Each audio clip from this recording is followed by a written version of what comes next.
Rabia Mateo, itinakwil ng kanyang tunay na ama. Alamin ang buong detalye.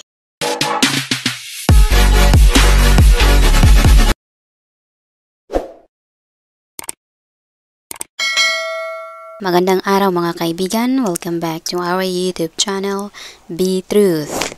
Positibo at negatibo ang resulta ng paghahanap ni Rabia Mateo ng kanyang Indian-American biological father na si Syed Mohammed Hashmi. Iniwanan si Rabia at ang kanyang ina ng ama nang sanggol pa lamang ito ang aktres at Miss Universe Philippines 2020 title holder. Positibo dahil noong huling linggo ng Enero 2025, natukoy ni Rabia ang kinaroonan ng kanyang estranged father sa Amerika at nagkausap sila sa telepono. Negatibo dahil itinakwil siya ng sariling ama. Isang nakakaalam sa buong kwento ng pag-uusap ng mag-ama ang nagsabi sa cabinet files na inayakan di umano ng husto ni Rabia ang masasakit na salita ng kanyang tatay. Isa ng doktor at marangya na raw ang pamumuhay ng biological father ni Rabia sa Amerika. Sabi umano ng tatay ni Rabia sa Kaposo Star, "Don't message me and my family.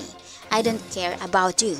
I want nothing to do with you." Labis daw ikinasakit ng damdamin ng dalaga ang mga salitang binitawan ng kanyang sariling ama. Nang tanggihan siya ng kanyang biological father, saka lamang umano sinabi ni Rabia rito na beauty queen at artista siya sa Pilipinas. Nais lamang daw ni Rabia na mahanap ang kinaroonan ng ama dahil sa kanyang kagustuhang magkita sila. Walang-wala umano sa intensyon niya na humingi ng tulong at suporta mula rito.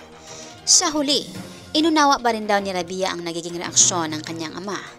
Hindi umano alam ng asawa nitong Dr. Dean at ang kanilang mga anak na may naiwang pamilya sa Pilipinas ang tatay niya nang mag-aral ito noong medisina sa Amerika. Ayon di umano sa cabinet files informant, sinubukan di umano ni Rabia makipag-ugnayan ng kanyang half-sister.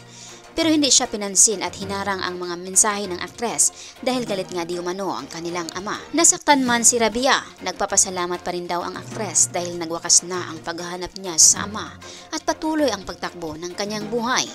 Tinanggap din daw ng dating beauty queen ang katotohanang walang pakialam ang tatay niya dahil hindi ito ang nagpalaki sa kanya, kaya wala silang koneksyon sa isa't isa.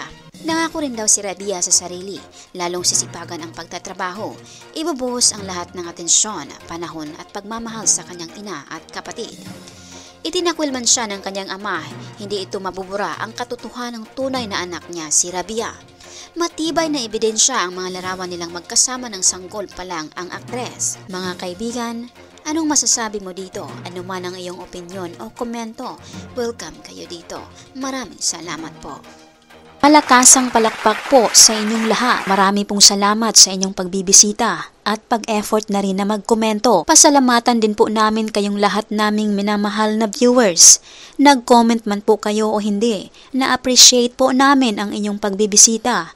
Taos-puso po naming pinapasalamatan ang inyong ibinahaging oras upang mabisita ang aming munting channel. Saan man po kayo naroroon, mag-ingat po kayo lagi. Malakasang palakpak po sa inyong lahat. God bless us po at maraming salamat.